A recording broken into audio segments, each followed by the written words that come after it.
Well, they've let in a number of people. Get in the room. They've let in a number of people. I don't know the exact number of meetings that I had. I don't know of anything as you described. I don't know any process like that. I think more you're in line and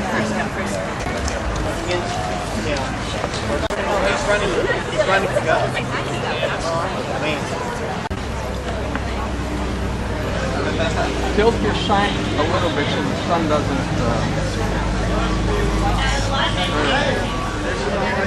Yeah. Okay.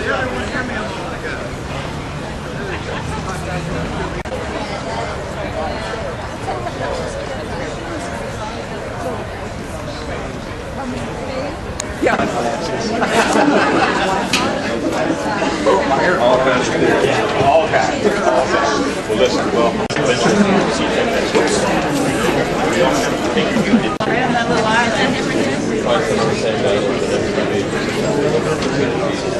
One of your pastors.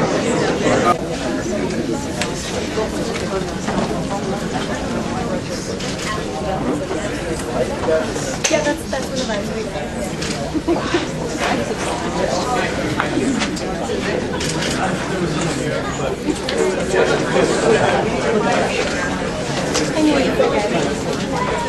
You're good. I love your song. That's my Billy.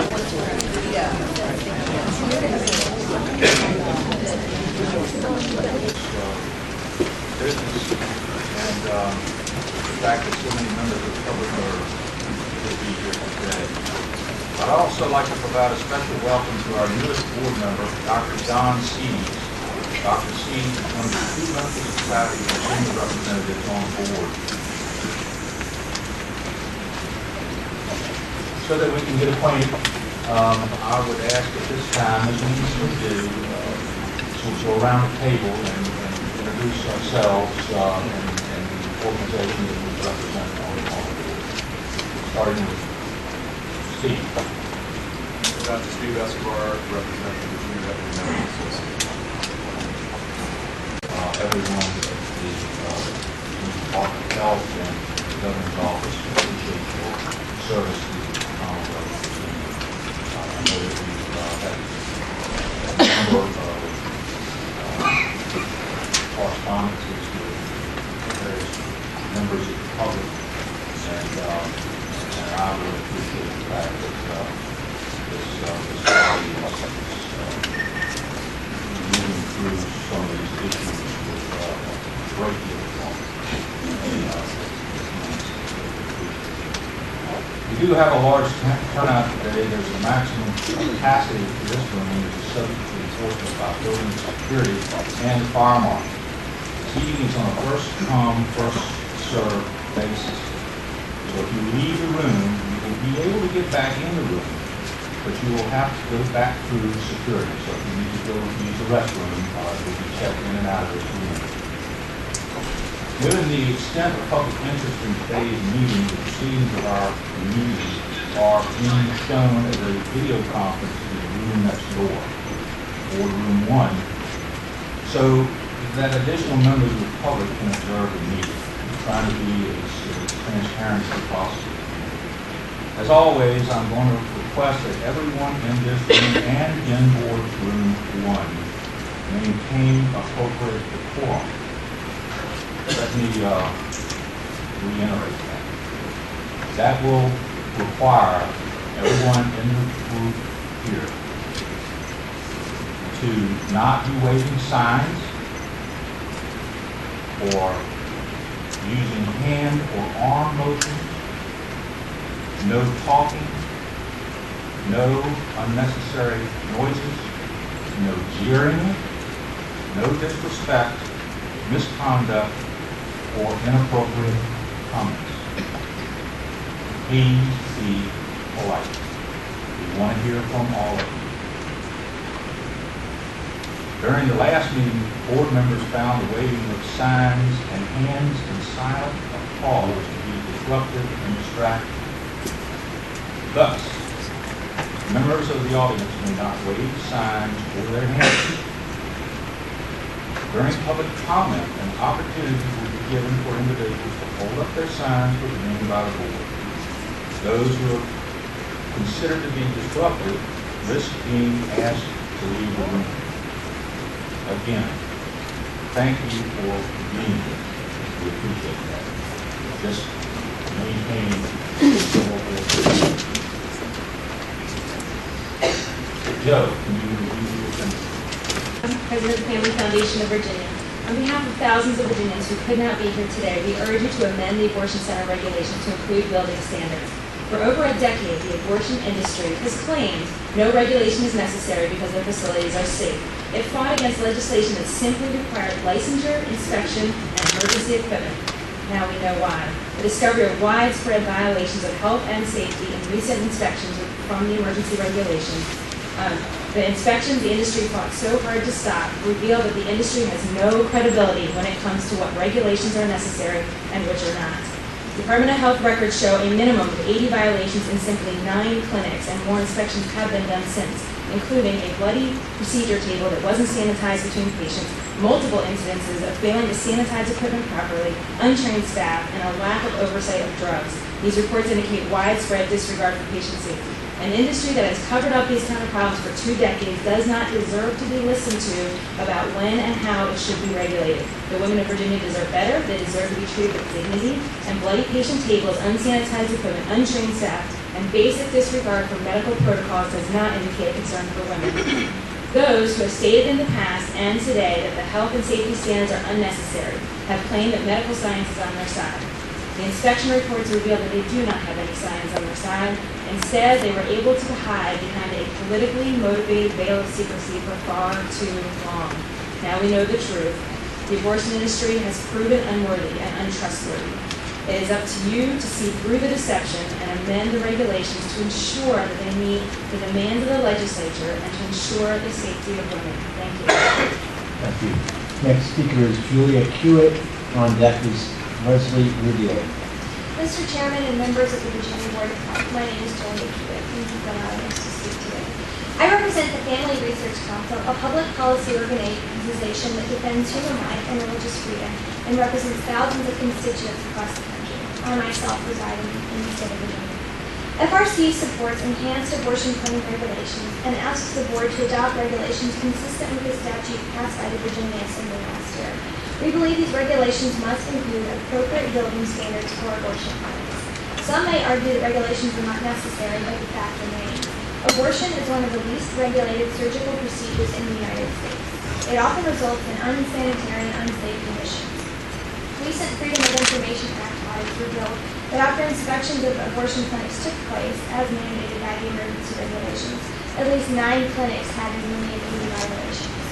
Regardless of one's belief regarding abortion, each woman deserves to know that an abortion clinic is as safe and as regulated as a beauty salon or veterinary clinic. Right now, not every woman seeking an abortion can have this confidence. The regulations considered today would require abortion clinics to conform to the same safety standards for other similarly situated healthcare facilities. This is eminently reasonable and completely constitutional. Even in Roe v.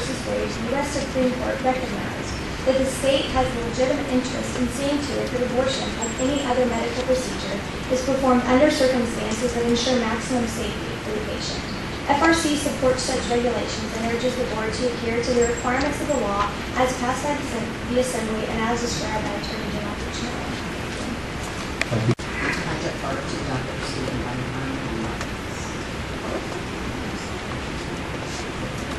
Good morning. Thank you for letting me speak. My name is Stephen Benham. I'm a practicing OBGYN here in Richmond. I represent not only my practice of 22 OBGYNs, but also the Virginia section of the American Congress of Physicians Gynecologists. I had the privilege of speaking before this board back in June and appreciated the fact that this is a very difficult issue, and there's honorable and good people on both sides from have divergent views on this very difficult subject. ACOG is neither pro-abortion or nor anti-abortion. We are advocates for women's health and safety. We believe that as long as termination of pregnancy is a legal option, it should be safe and accessible for all women. I had other prepared topics, but I want to rebut some of the things that were said earlier today. No one believes that abortion clinics should be unregulated. We as physicians believe that there absolutely should be safe options for women. Our concern is really only about the building codes for existing clinics, because in our opinion, It does not limit inspection, it does not limit care or monitoring of regulations regarding monitoring of patients. What it does is it puts, it's onerous for these clinics sometimes to pay the amount of money that's required for these clinics to retrofit and to become facilities have the same regulations as hospitals. They will therefore potentially close clinics, make it difficult for women to get safe care. And then the only alternative will be illegal care or the quote-unquote data abortions. Now, I never had to take care of these women because since I've been practicing for over 20 years, abortion has been safe, legal and safe. And my professors, people I've trained with, we saw these patients back before Roe v. Wade, that's came on, tell horror stories to patients who showed up not just once a week or once a month, but day after day, these emergency room with complications. I would only like to say, once again, we do not believe that they should be unregulated, but the building regulations, building code, we think were fine from the amended document back in June. Thank you for listening. Thank you. Good afternoon, Board. It's really simple from what you've heard from these doctors just now. The architectural requirements in this bill will shut down over half the clinics in the state. And to take away the access, women's access to necessary services like STD screenings, cancer checks, birth control, and yes, abortion. By taking these things away from women, it defies the logic to me of the Department of Health and what it exists for. To institute unnecessary requirements like this that will shut down so many clinics when you can keep them open and you can still regulate them so that they will be safe, as you should. I'd like to share with you now, in the time that I have, some comments that Attorney General Cuccinelli made himself regarding burdensome regulations. At a recent gathering of Richmond Tea Party members, the Attorney General gravely reminded the folks in that room that, quote, "It's always about people."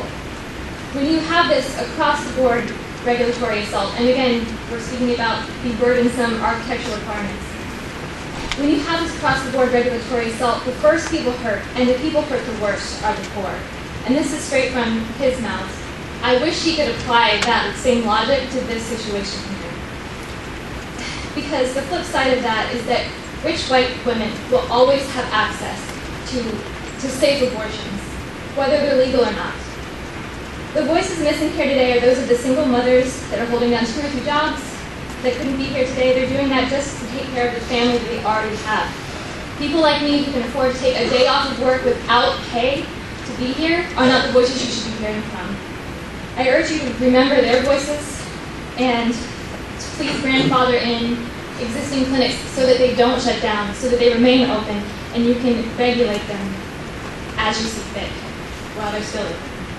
Thank you. In my opinion, as a health professional, I'm not looking to much for letting me speak.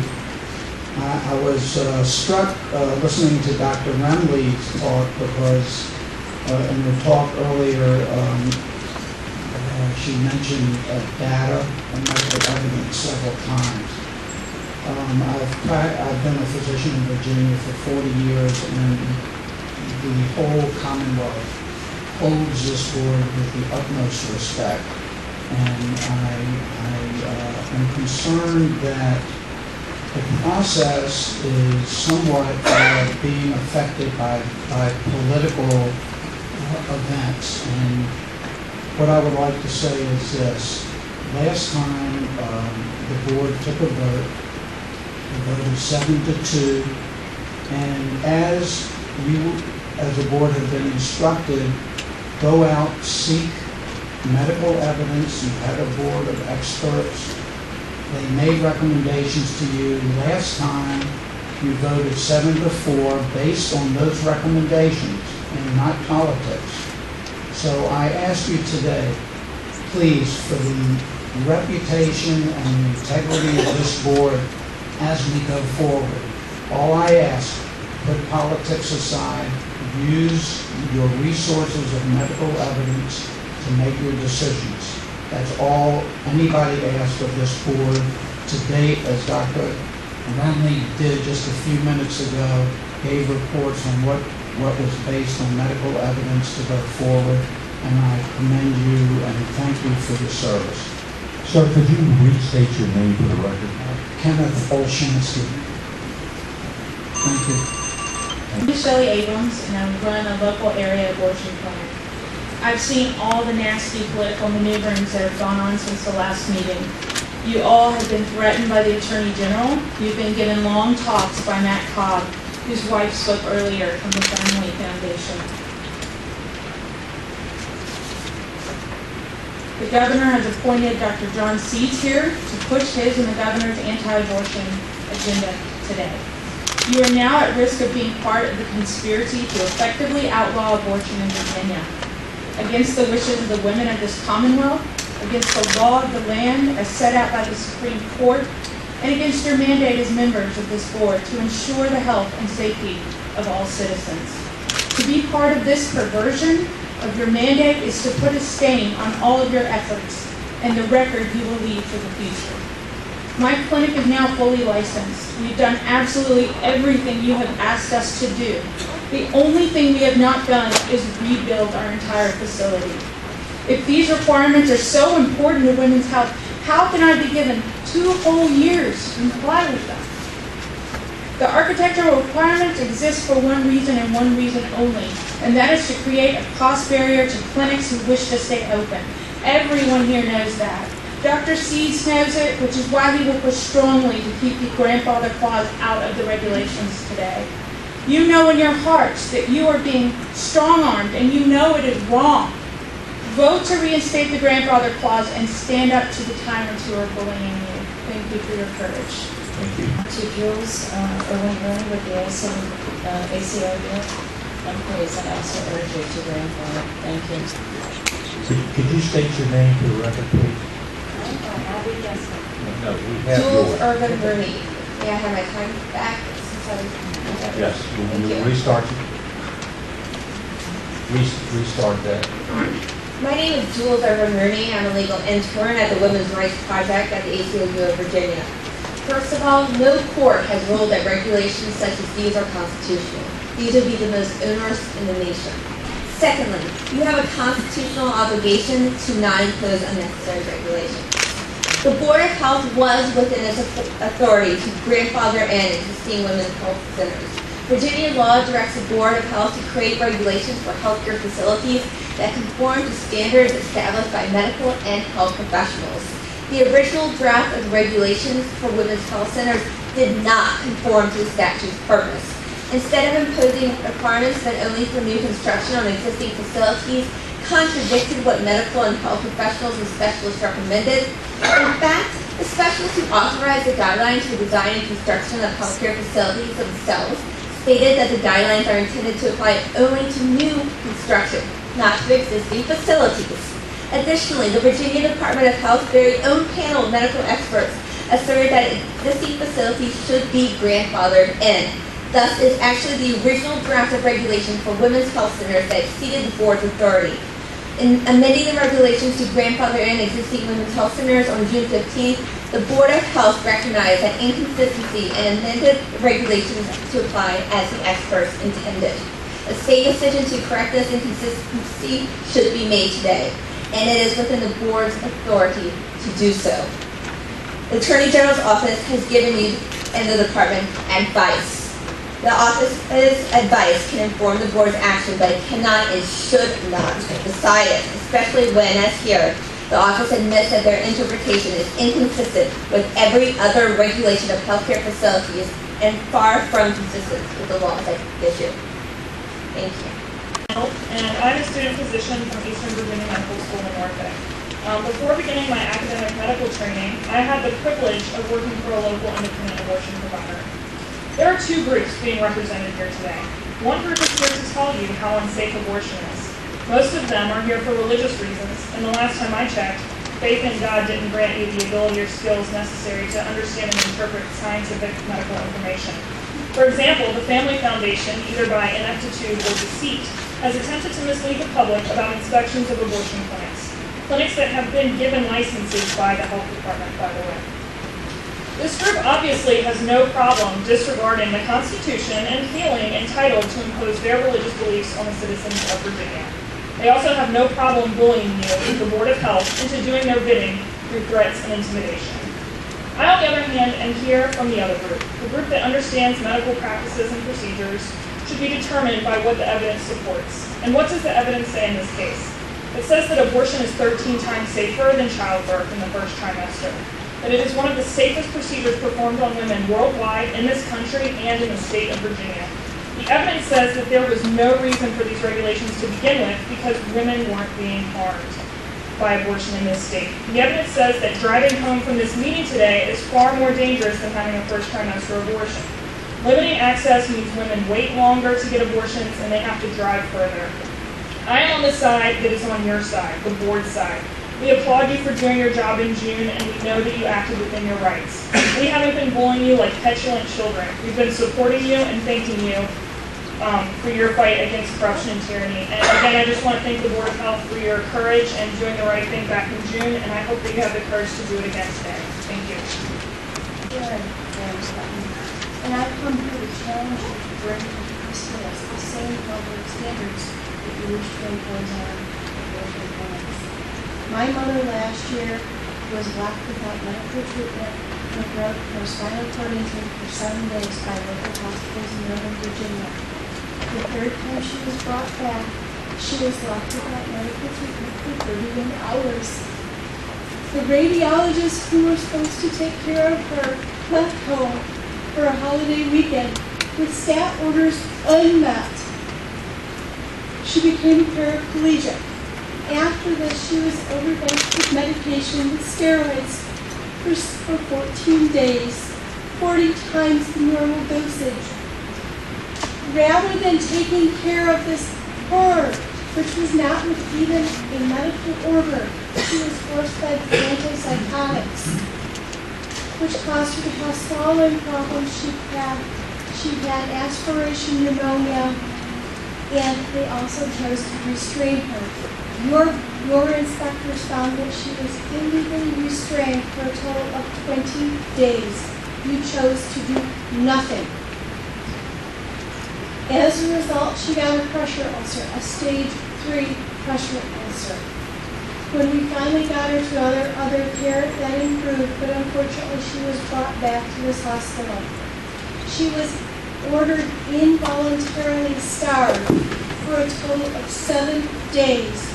If you have in your pocket a roll of lifesavers, you have more calories than my mother was given in 7 days.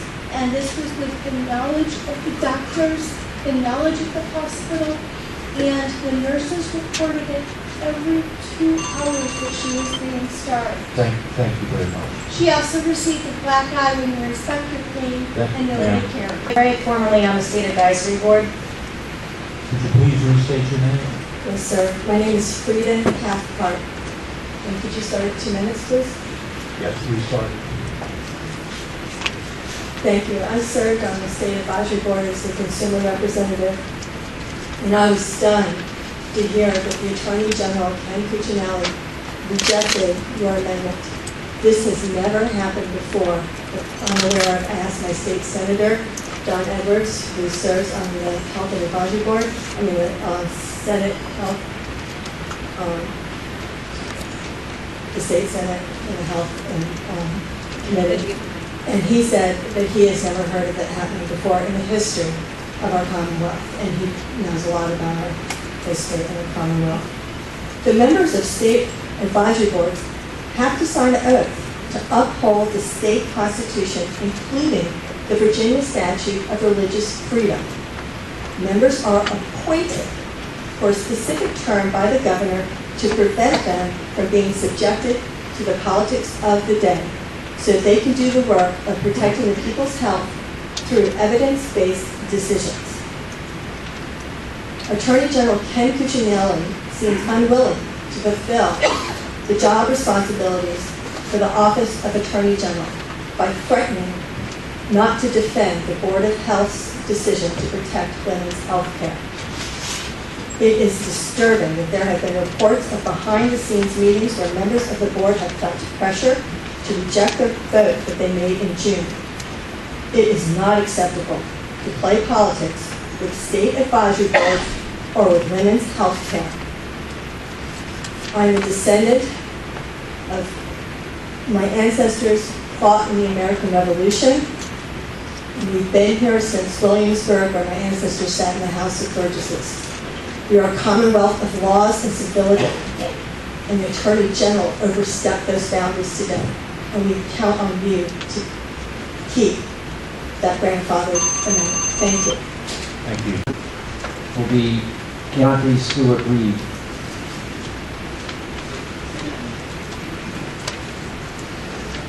Good morning. I traveled here from Nelson County, Virginia, a rural area between Lynchburg and Charlottesville, because I care deeply about the health and safety of the women in my life and in all of the state, and indeed I believe all of our well-being, men and women, is connected to that.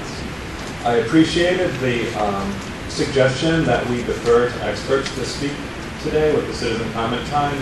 But let's be honest, if we're relying on a 1-hour citizen comment time for expert testimony that the Board of Health needs to make this sweeping decision, we're really in trouble today. You've had the science before you. There's ample expert evidence that these regulations are unnecessary, that the grandfather clause is legally and medically okay.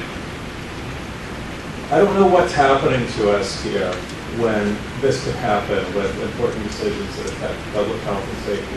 Sometimes it's hard to separate yourself from it when you're in the middle of it. The governor and the attorney general are taking tyrannical action to promote a religious right-wing agenda. And just imagine for a second how you would view that if you heard it on the news, that the attorney general abused his authority and intimidated a government body into promoting a right-wing, religiously motivated agenda that restricted the rights of women. I dare say it might be a pretext for us to invade that country and bring democracy to those people. The grandfather clause was the right thing to do before the Attorney General threatened you. It's the right thing to do now. I urge you to have the backbone to stand up for your convictions or to step down from this body if you're unable to do so. Thank you. Thank you. The Executive Director of Planned Parenthood Advocates of Virginia. Last year, our affiliate served more than 24,000 women in the Commonwealth with life-saving cancer screenings, birth control, and preventative health care. But today I want to speak with you about the original abortion facility regulations, which were a solution in search of a problem, that apply the FDI guidelines to existing facilities. Application of this section threatens Virginia women's access to health care because of the burdens it imposes on health centers. The Board of Health, this board, has been told that its courageous decision on June 15th to grandfather in existing women's health centers did not fulfill the legislative intent in passing SB 924. This is completely untrue. SB 924 has a much more limited scope than the Attorney General would have you believe. It charged this board with creating minimum standards not only for construction, maintenance, staffing of hospitals and other facilities, but also for policies related to infection prevention, disaster preparedness, and facility security. It also classified abortion providers as hospitals. Thus, the bill did not direct this board to promulgate any regulations directly targeting abortion providers, but instead simply added regulation of abortion facilities like other healthcare facilities. And those FGF guidelines, as we've been told many times, had never been applied to existing facilities. We ask you board members that you please take your courageous stand again and do what you did in June 15th to ensure access to women's health care for all Virginia women and grandfather in existing healthcare facilities. Thank you for your time. Thank you. Very careful, don't hit anybody with it. Thank you very much. I'd like to thank the members.